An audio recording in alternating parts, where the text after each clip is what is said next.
Welcome, everybody. Welcome back to Alchemize with Alanna. This is where we explore internal landscapes that shape powerful leadership, emotional undercurrents, moments of disruption, and intuitive intelligence that contributes to our next evolution.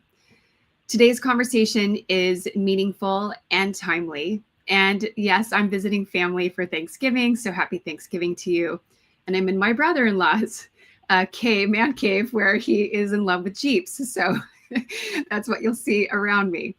Anyway, as far as being timely, and the guest that I have today purposely wanted to talk with me around this time because these times aren't necessarily joyful for everyone. Many people move through the holidays carrying grief, grief from loss, from change, from identity shifts, which, by the way, I'm kind of going through one myself, and I'll share some information slowly over time. Also, grief from expectations that don't match our perceived reality. And for leaders who are conditioned to stay composed, strategic, and have that strong persona, grief often gets buried instead of explored. So my guest today is someone who has spent over 2 decades studying and working with grief in many forms. His name is Jock Brocas, and he's an internationally known researcher in grief, mediumship, parapsychology, and spiritual crisis. He works privately with high-performing CEOs, lawyers, and individuals navigating moments that demand deep intuition, clarity, and courage. And when I think about grief, which hits me in the throat, I notice that sometimes I can't breathe, I retreat, I sometimes want to be alone, and I've experienced it from job loss myself, disappointing and loss of friendships, financial strain, and changes that I didn't see coming. So these experiences have also altered who I've become in ways that I couldn't have foreseen. They've made me more compassionate, flexible, kind to myself and others, and patient and open. So before we dive in and welcome my guest, I always like to hear from the audience. What comes to mind when you think of grief, and how has it shaped you as a leader or as a living soul? Whether it's your own experience or what you've observed in others, share it in the chat and just share what comes up for you. And also, as I have this conversation with Jock, we encourage comments or questions so that we can address them in the moment. And if we don't get to them, please share them anyway, because I'll come back to the questions and be able to address them. So Jock, welcome.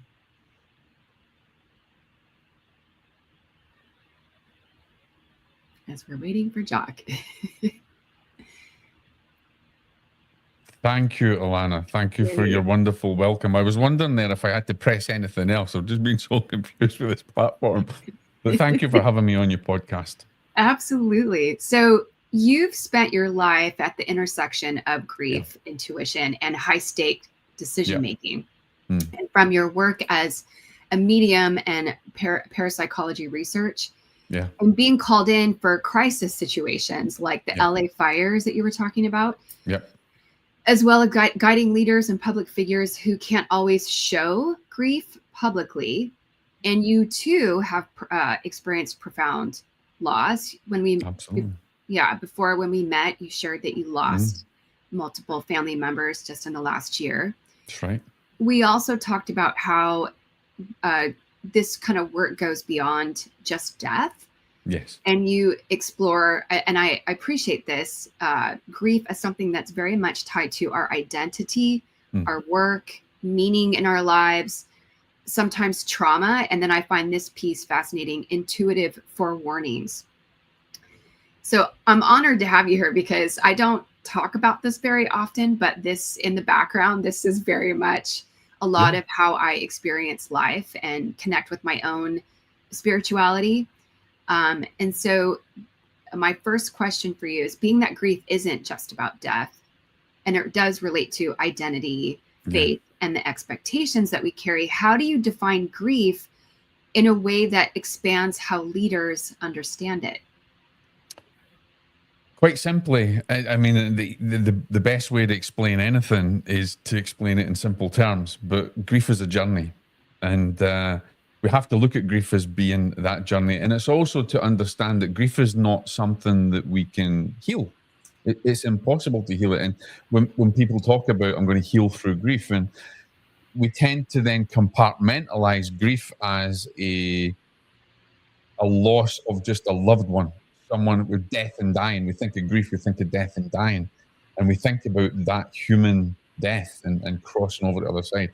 But we have to recognize that grief is in every single element, every single part of our life.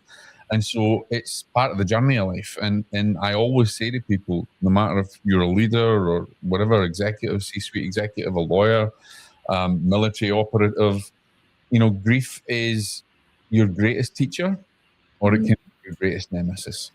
It's up to you how you choose that. I love that, because that I will often talk about the power of choice and how we have the power of choice in any given moment. And it's all about even choosing to exercise that choice and do something with it or not. And the perception of what life is throwing at us, because we can't control what happens out here per se. So I love that you say that we can't heal it, because that's probably challenging people's perception. It will. Yeah. And you don't hear that very often. We have to integrate it, because it is a journey, and integration, and any trauma we have to integrate. Anything in life we have to integrate. The move to a new job, the move to, where you're from, another country, and where I came from, another country. We have to integrate. Everything in life is about integration, and how we integrate our emotions, how we integrate ourselves into society. It's all about integration. And once we become more aware of that, it becomes more of something that we can conceptualize and accept it. To change anything in life, you first have to become aware of it, and then you have the choice, right? You have an awareness, and then you have the choice, and then you have action. So it's up to you whether you take that choice. You choose to take action on it. And so we have to, when we understand that grief is that journey, it's not something we want to, it's not something we heal from, but it's something that we integrate, then it becomes a journey of discovery. And it can either make or break us. So what I'm hearing in that is, you didn't use this verbiage, that how I'm processing it is embracing it, and it becomes, it's not healing from, it's healing with. Yeah. It's you have to take it into you, and it becomes part of you, right? Because that's how we assimilate things. At the end of the day, it's like anything that we put into our bodies. If we put good things into our body, we assimilate good nutrition, we feed our cells, and we get the benefit of that. Anything that we listen to on TV, if we assimilate the negative, then we get affected by it. So grief is similar. No matter what type of loss it is, we assimilate it, and it can either feed us or it can starve us. And we have to look at it as something that is better to embrace it, to become aware, and to embrace it as part of the journey, because we can't escape it. There is not one person out there in life that escapes grief. We don't. Yeah, I see leaders. Especially, and leaders, I'm just going to say this too, because every once in a while people will start talking to me about their family relationships too. So there's this protection, this need to protect. And when leaders do things to protect others, I understand why they're doing it, and I help them process out loud why they're doing it, and also help them recognize how it can, in an unproductive way, cause enabling or actually taking an experience away from somebody else that possibly needed that experience to grow and develop as a person.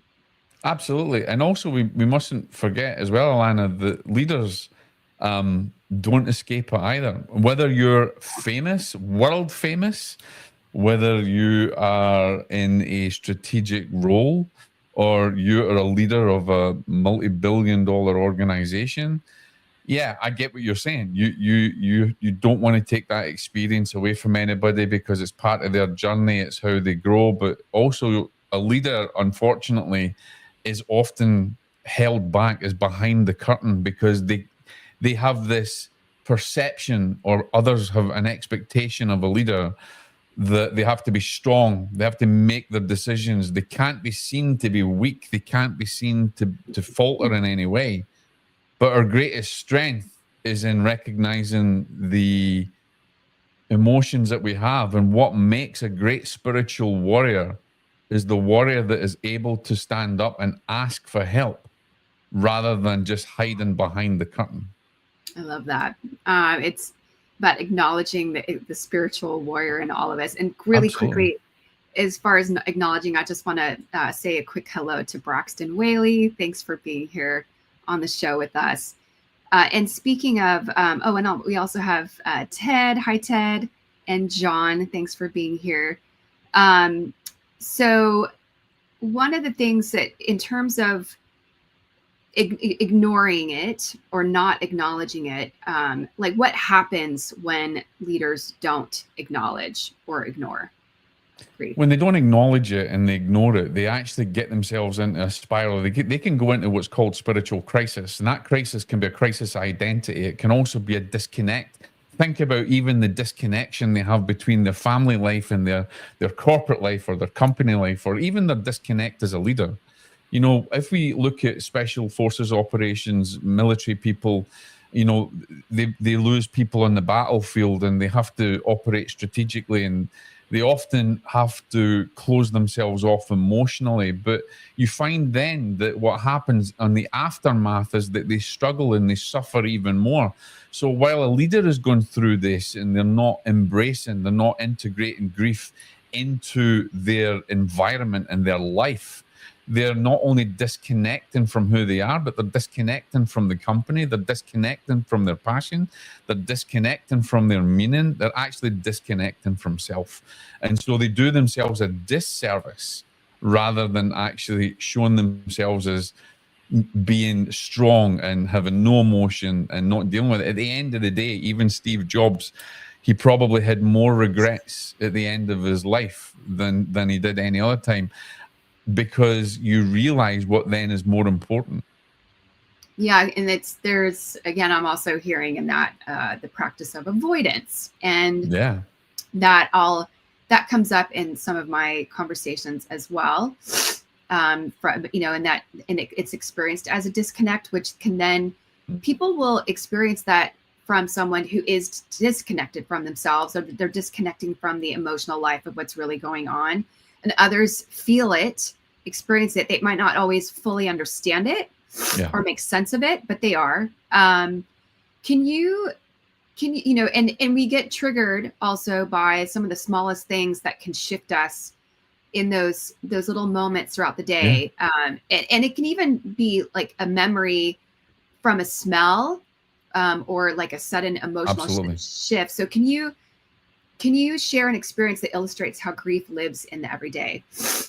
I mean, you can get triggered. Grief can be triggered in so many ways. As I told you before, I had, you know, my wife and I, we were separate last year for Christmas. We lost people very, very close to us, and my wife had to go back to the UK, and I had to stay here, and it was very difficult. But we can get triggered by so many different things. People get triggered. I mean, I've dealt with people who have had loss and my own loss throughout my life, so I become a bit of an expert in loss. And the least little thing can trigger you. A memory, watching something on the TV. I'll give you an example without even losing, losing a loved one. I'll give you an example of something I was watching the other day. I was watching a documentary, I was watching a show, and something hit home. And the grief that I felt was not about a death. The grief that I felt was about a disconnection. The grief that I felt was making the wrong choice. And the grief that I felt was, how did that choice that I made impact others that may have led to their demise? So we can be triggered in so many ways. And a song can trigger you. As you said, a smell can trigger you. Even being in a coffee shop and listening to someone say something at another table can be enough to trigger you. But here's the power in that. when you recognize the triggers, when you become aware of what triggers you, that is the first step of being able to turn the trigger into a power. Yep. Become your superpower. That's the embracing. That's the acknowledgement. That's Yeah. the versus avoidant, being avoidant. Yeah. Yeah. Turn your triggers into something that serves you. We tend to think of a trigger as something negative because we trigger, we pull a gun, if I shoot a gun, you trigger it, right? We have this negative aspect to it, but if we can be aware of what's triggering us, maybe we have an awareness of a particular sound or a musical thing that we hear, and it triggers us negatively. Well, when we become aware of it, we can then go, oh, wait a minute, is there another memory that I can bring forward that turns that negative trigger into something positive? Maybe it was the time when you and your loved one, it might have been their favorite song, but maybe you danced with that person. Maybe you heard it when you were driving on a journey, and that journey was exciting. So maybe you go beyond what triggers you and you create the memory, and you have gratitude about the memory.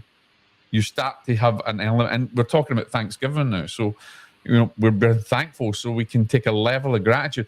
And this is another thing that people don't understand. Gratitude, they seem to think they'd be thankful for something. I'm thankful for my life. I'm thankful for the food I have. But you can't truly be thankful unless you go into the story of it, unless you actually go beyond it. If you're sitting and you're eating turkey on, Thanksgiving Day, where did the turkey come from? Who made it? Who brought it through? What was the journey? When you go deeper and deeper into it, and you bring all aspects of your mind, your body, your soul into connection, then it's very easy then to turn negative triggers into positive triggers.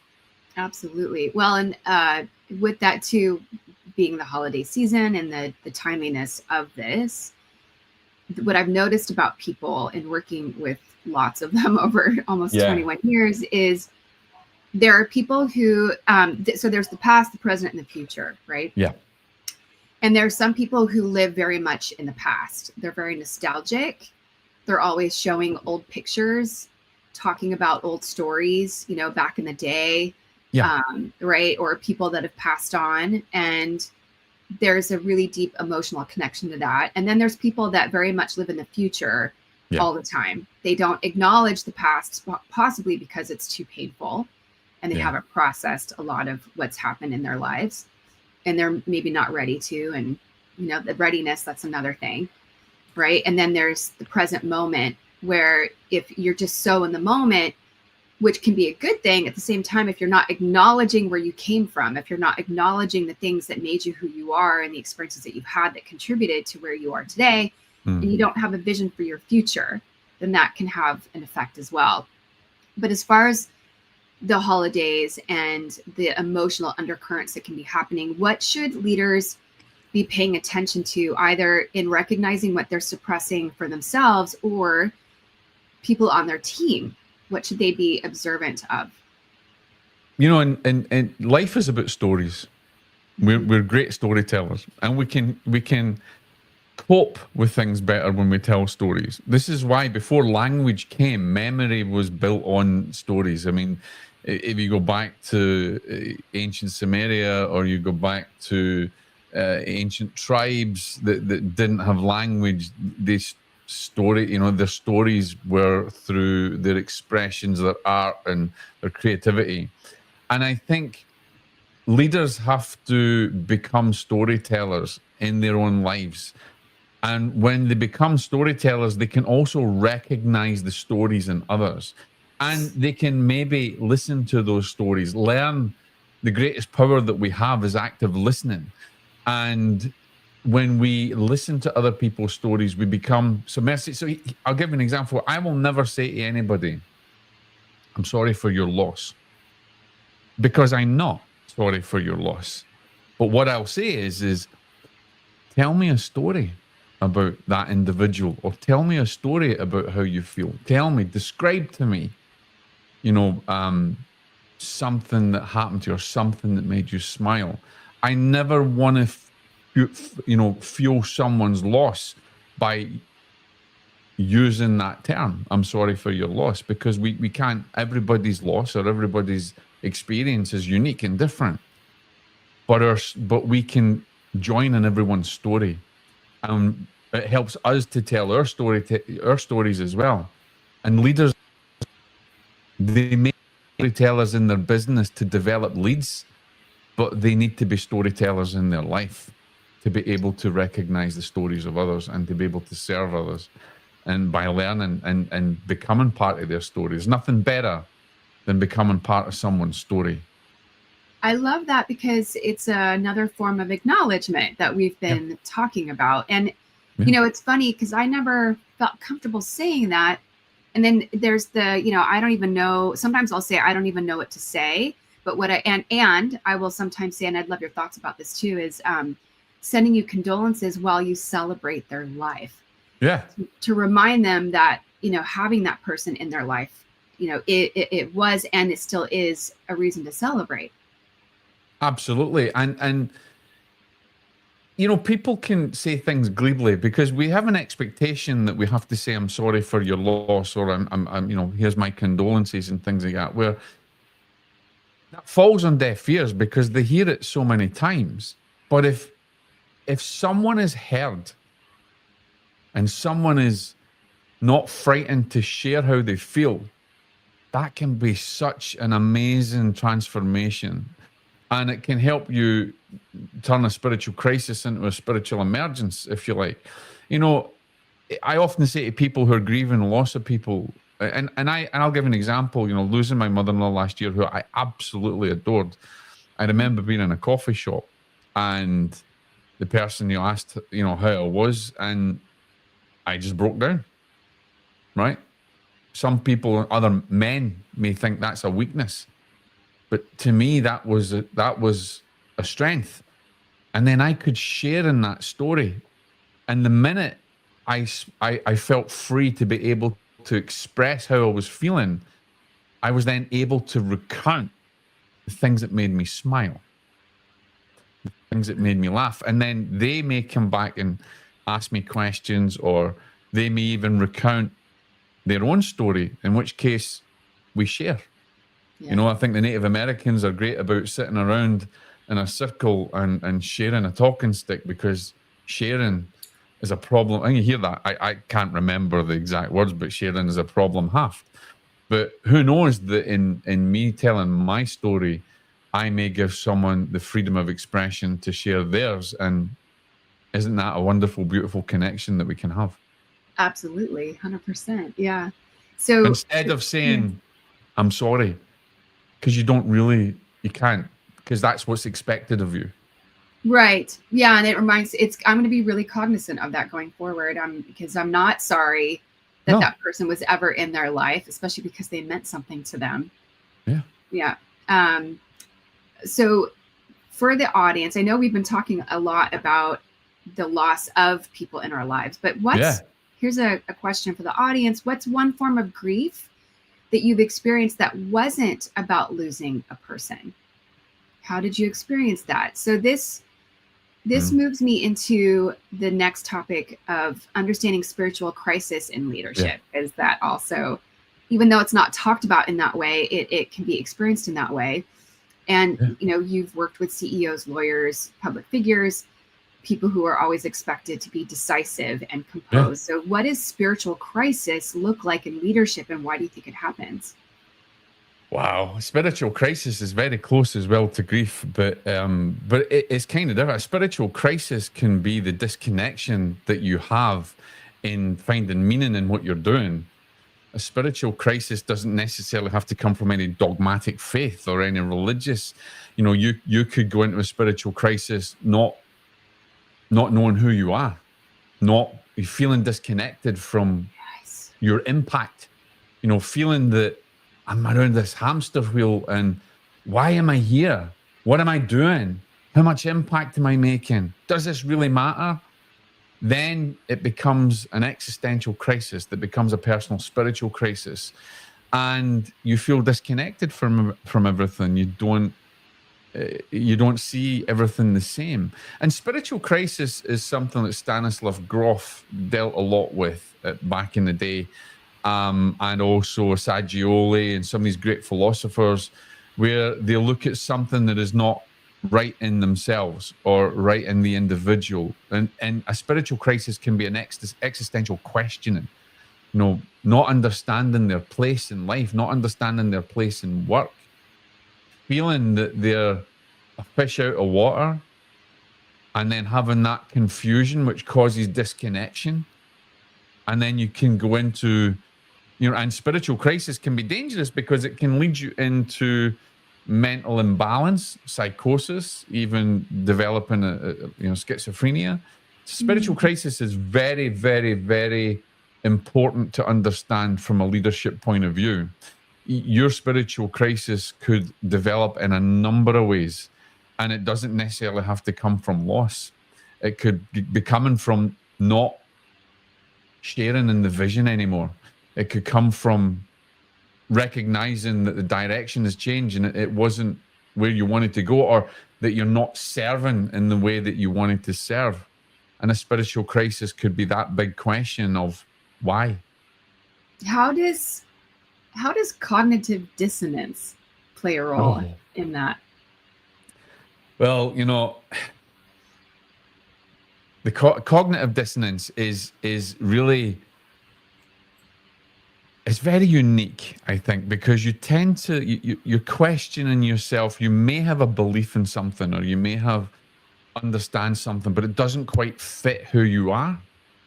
And so your cognitive dissonance is really a catalyst into you moving into the next stage of a spiritual crisis, because you may question what you formerly found was what you thought was the right path. Someone who is maybe, let me give an example, maybe in parapsychology, have evidence that an orb, for instance, they see an orb and they think it's something spiritual, or they believe it with their whole soul and their spirit. They think this is what it is, but the evidence doesn't point to it. And even though they're totally focused on that being a real thing, there's a deep personal fight within them because they have been shown that this is not right. And so they're showing cognitive dissonance, and they just don't know it. And that then can be a catalyst to spiritual crisis, because the cognitive dissonance creates the crisis. I've been going through that, I think, in many levels over the last 4 or 5 years, and I'm going through another one right now, and I'm listening, if you know what I mean, in a different way, and I'm allowing myself to hear. I'm what is it called? Clairaudient. Clairaudience, yeah. Yeah. That's how I hear.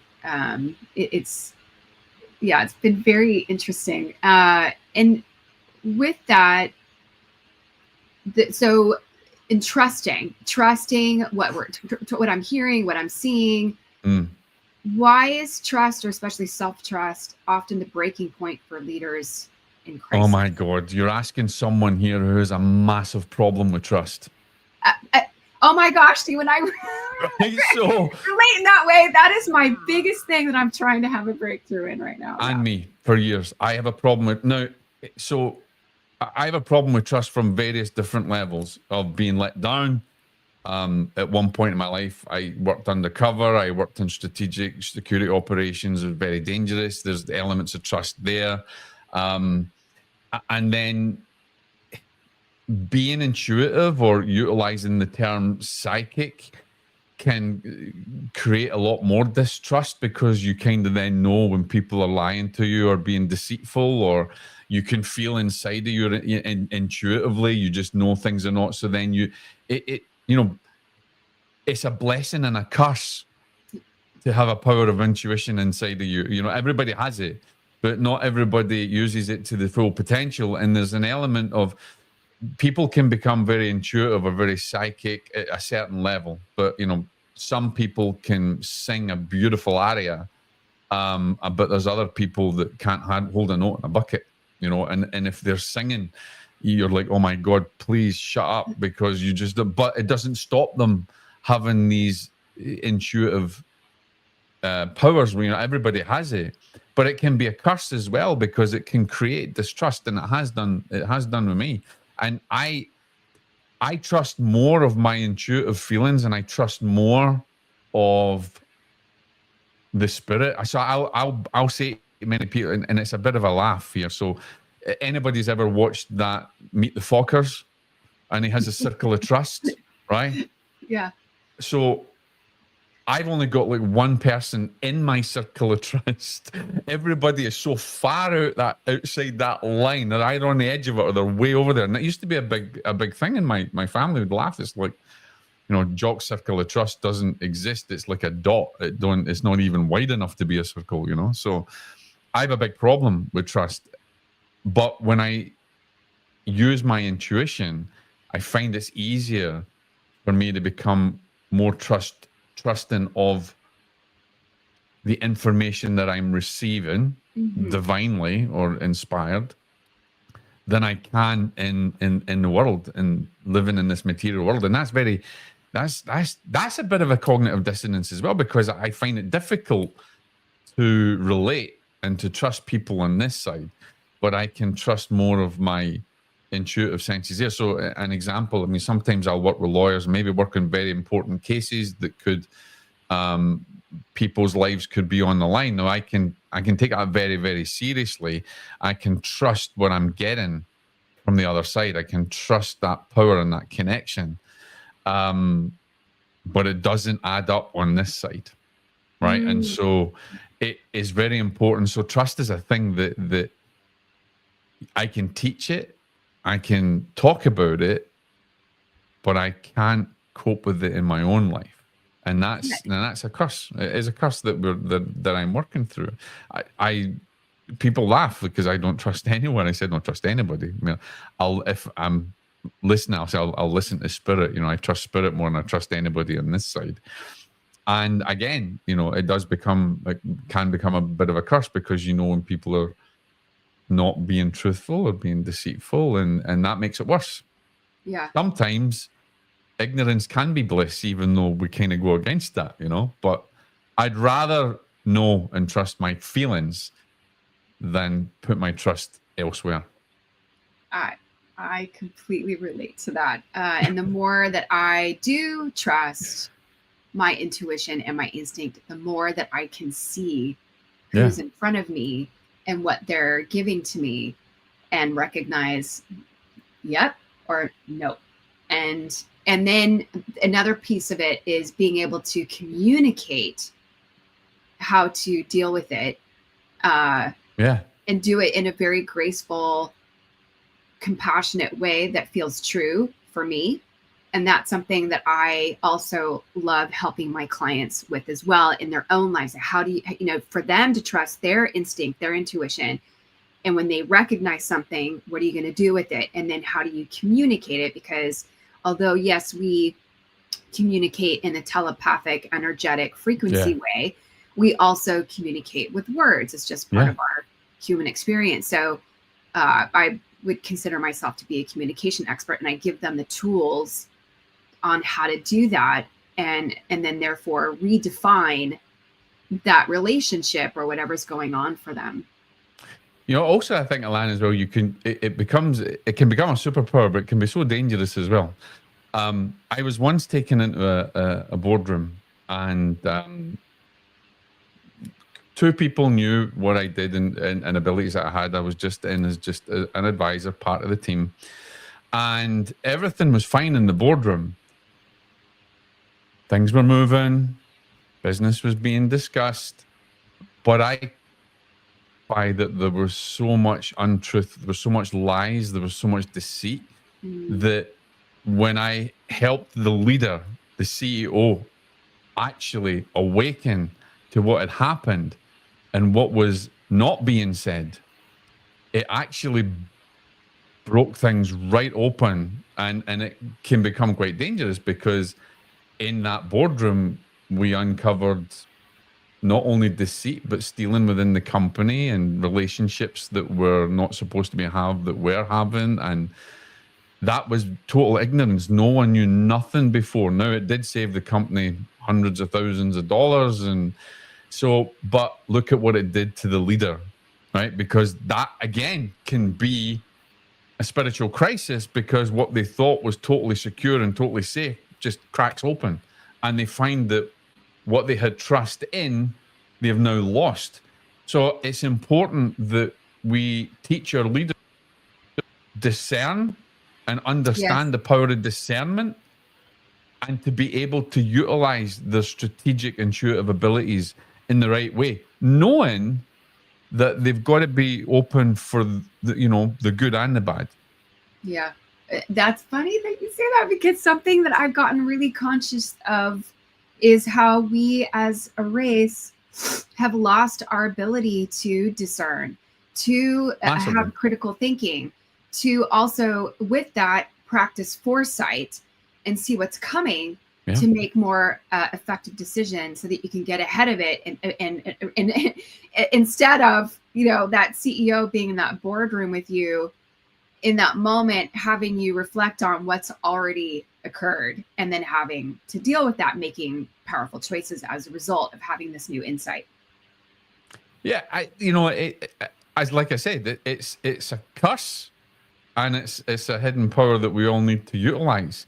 Yeah. But I think you get to the point where you can't escape it. You've got to utilize it, and in strategic decision making. See, people don't understand about intuition. They kind of think, okay, if I get an intuitive feeling, it's an internal feeling that kind of pushes me in this direction. So someone can have an intuitive feeling like, I might not go down that road, something doesn't feel right, and it saves their life.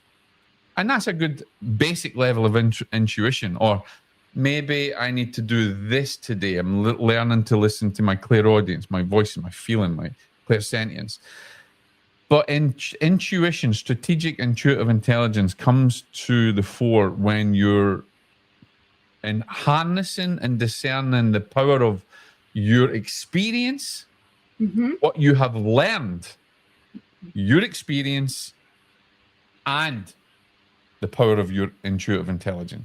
Well, and trusting yourself, because I think in it, right, because I think people get the intuition, and then they either ignore it, or they let somebody else talk them out of it.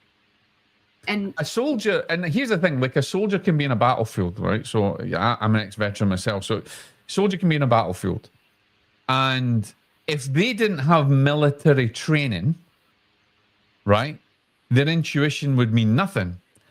It's because of their military training that they get the sense, and they're like, hang on, this is not right. We're going to be ambushed, because I know that this is a perfect area, the environment, I feel it. This is where it could be. But just having an intuition without the training means nothing if you can't discern it. Well, that requires, it's like working on the business and working in the business, right? It requires you to slow down, take a moment, do things with intention, do things outside of the box of what you're normally doing in your day-to-day, right? And so I could talk to you all day about this stuff. So, but I have another question for the audience that I want to throw out there that kind of relates to some of this, which is, have you ever hit a moment where your outer success didn't match your inner experience, and what shifted for you? So audience, reflect on that, write something down for yourself. And in preparing for today, all of this made me reflect on an experience that I had with a client in a session, right, who was processing some deeper emotions around this. And I coached him for years, and then he reached back out to me after not working with him in a couple of years, because he was in a rough place. He said, the negativity is getting to me. I feel destructive. I don't know why. And what surfaced was something he hadn't connected before, which was his best friend had passed away. And he never allowed himself to grieve. Instead, he did a lot of what high-performing leaders or people do. He just powered through, got busy, carried everybody else's emotions, and told himself he was fine. That unprocessed grief became anger. It affected his patience, his creativity, and the way he showed up even with his family. And he said he didn't recognize himself. So during a session, I'm working with him on this. once he realized that the loss was still living in him, it's that embracement, right, Jock? Yeah. Yeah, He was absolutely. ready. Yeah, he was ready to feel it, and I had the honor of supporting him through it. That's And beautiful. we explored how he didn't give himself the same kind of kindness or compassion that he gives to other people. And I see this again with leaders too. We talked about martyrdom, what I call healthy parameters instead of boundaries, the importance of doing things that actually fill or refill his soul. And by the end of the session, he said he felt different, not fixed, right? Because it's like you were saying, you can't heal it. He just felt different and lighter. And the He didn't shift love for him, himself. yeah, yeah.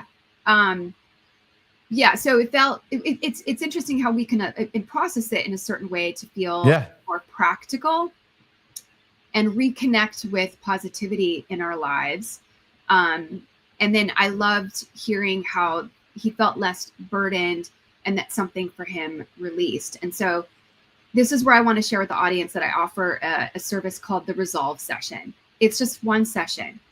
Yes, I do long engagements, but this is it's an intensive to help you get to the root of something, to untangle emotional knots, see the dynamic clearly of whatever's really going on, walk away with something grounded, honest, and something that you can use immediately. So Jesse's going to share the link in the chat if that's something that you're interested in.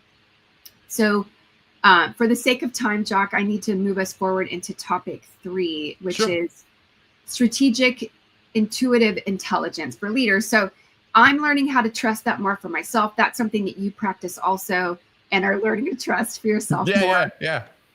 What can you tell us about the patterns that you've observed in high-stake environments? You won't recognize the patterns unless you've got experience, right? Okay. So you can't teach someone an intelligence skill or intuitive intelligence without them knowing and having some experience in the environment they're in. You couldn't take a non-soldier into a battle and have them just utilize how they felt and how they did to move through. It just doesn't work. The same way as with a lawyer, you can't take a lawyer in a kind of different environment they get no training with and ask them to be accurate in their feelings. They may have an element of intuition or a feeling they get from it, but again, you have to have experience in that field. You have to have, so intuitive intelligence is recognizing the patterns from your experiences and then harnessing the power of your deep inner awareness, your intuition, because it is all about patterns. And even your intuition is about a pattern. You may hear something, you may feel something, you may see something, clairaudience, clairvoyance, clairsentience, you may know something, claircognizance. These are all great to understand what these clairs are. But without that training, you won't know, you won't recognize the patterns. And I'll give you an example. I was involved many years ago in an operation where I had to gain information and I had to meet people coming from a different country in the UK, and I'd flown to where I was flying to meet them. It didn't happen, but I had enough evidence, I had enough information, pattern recognition, that I understood something wasn't right. And just as we were about to abort, I actually wrote this about in my first book, Powers of the Sixth Sense. Before I was about to abort it, I just took some time to go quiet, and the information came. And while everybody was aborting, I totally ignored everything and I carried on based on trusting what I was feeling. And it turns out that I managed to recover that operation, and it went successful in the end. And I knew things had changed because the dynamics had changed. But hadn't I have had training and recognized the patterns, I would not have been able to discern it, and I would have missed it. So it's important for any leader, any individual, to not discount their training, their experiences, and their awareness and their recognition of what's around them. Wait, so that which is what's interesting about that is you didn't say this, but this is how I'm also seeing in it is the connection between intuitive, the spiritual intuitive intelligence, our own pattern recognition, our ability, and brain science, which is in our biological, physiological nature, right? So, what are early signs that a leader should pay attention to when something feels off? I would say when something feels off, when a leader feels something's off, they shouldn't be looking externally. They need to be looking internally. Why do they feel? We have these things in coaching and mentoring and whatever. It's, why, 5 whys. Why is this? Why, But at the end of the day, we've also got to question ourselves. Why are we feeling this way? What is out? What is my heart telling me and not my head? We have to bring an element of, you said something earlier when we were chatting beforehand, your logic, understanding your logic, but don't just take logic on face value. Develop the logic where your intuition and your pattern recognition, it becomes much more powerful, right? And I would say that with an individual who is in a leadership role, they have to look at themselves first before they look at the problem existentially, because whatever is inside is what is happening outside. It's that reflection. It's a projection. Absolutely. And here's the thing, and like, if anybody's listening out there, if you know what scrying is, people in years gone past, not intuitives, but psychics or wizards, witchcraft, they utilize scrying. You hear about people, I don't like to use this term, but psychics using a crystal ball, or, people would use mirrors to reflect what we see. But don't forget, a mirror was also used way back in the day, not to reflect what you see, but to see beyond what the reflection is. It was a portal. It was a connection to the other side, a psychomantium that maybe utilize in say, grief research or in near-death experiences, where someone will sit in a dark room and they'll have a psychomantium, which is like a reflective surface, a ball. They didn't use that in Egypt to reflect what they see. They used it to see beyond. So a mirror does not always reflect. If you understand its power, the mirror can be used as a portal to the soul to go beyond what the reflection is. And that is how leaders should be looking at things. Like, the reflection is not always what they're seeing. It's always inside it themselves, how they're feeling. Listen to even looking at patterns in people's behaviors, not just a body language, but what is their body saying, but what is their energy saying, right? And what is my energy saying? How do I hold a room or a conversation? What I say holds power, but what I project can transform. And so it always starts with everything within. There's always what we don't know. So that's where I always suggest, get curious. Don't stop with what it is that you think you're sensing, or you think you know, or what data you have, or what somebody's telling you. Look beyond it and what else potentially is there, and recognize, that there's, go ahead. There's a little saying that I have that I developed many years ago. The truth is the truth no matter what. It is merely the perception of truth and the expectation of man that changes the truth into a lie. But yes, I've been saying lately, like, I don't believe you. I don't believe your lie about that. Yeah. So there's always truth, and truth changes with people. Beliefs change. Beliefs change with the weather. But the truth remains a constant. It is only the perception and the expectation in the moment that changes that transforms that towards the lie. I've been looking at words in a whole new way over the past couple of years too. And there's, in the word belief, there's the word lie. Absolutely. Yeah. And I try to always not to say I believe in something. I like to come from a place of knowing. I Yes. know something because knowing is divine, and belief and knowledge leads to wisdom. We tend to think knowledge is something we gain in the external world, but wisdom is the connection between the knowledge and the divine. And wisdom is often lost.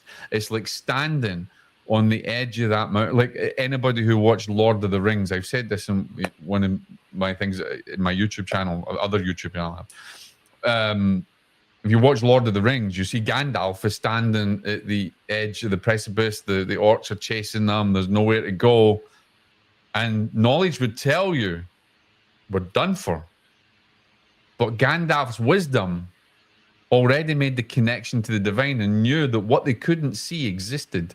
And as he stepped out into the nothingness with faith and trust, lo and behold, the bridge appeared. Yeah, I often say when you're driving a car at night on a road with no lights, how far can you see in front of you? Yeah, right? Absolutely. And yet, how fast are you driving? It's that trust and inner knowing, right? And yeah. So, last question for the audience: when has your intuition been right, even when logic didn't agree? So, really stew on that. So, Jock, thank you for your presence and your sharing today. What is one seed that you hope today's conversation plants, especially for leaders who might be silently navigating grief or spiritual crisis right now? I love the fact that you use the analogy of a seed, because I always say that all I am is a gardener, and I can teach you how to give love to your seed and how to tend it and make it grow. And it's up to you to grow weeds or to grow a beautiful forest. It's your decision. And I would say that the biggest gift that I could say to anybody out there who's a leader is not to be frightened of who you are. Connect yourself with who you are. Stop looking at yourself as someone who lives in the world and become part of the world. To realize that we came from nothing into substance because we are part of the animating force that animates all of life. There is no separation. So understand who you are in the self. Understand that you are interconnected to all that exists. And the only reason you exist is because you're part of the animating force that animates all of life. When you realize that you are not separate from that, leadership takes a new role. Yeah.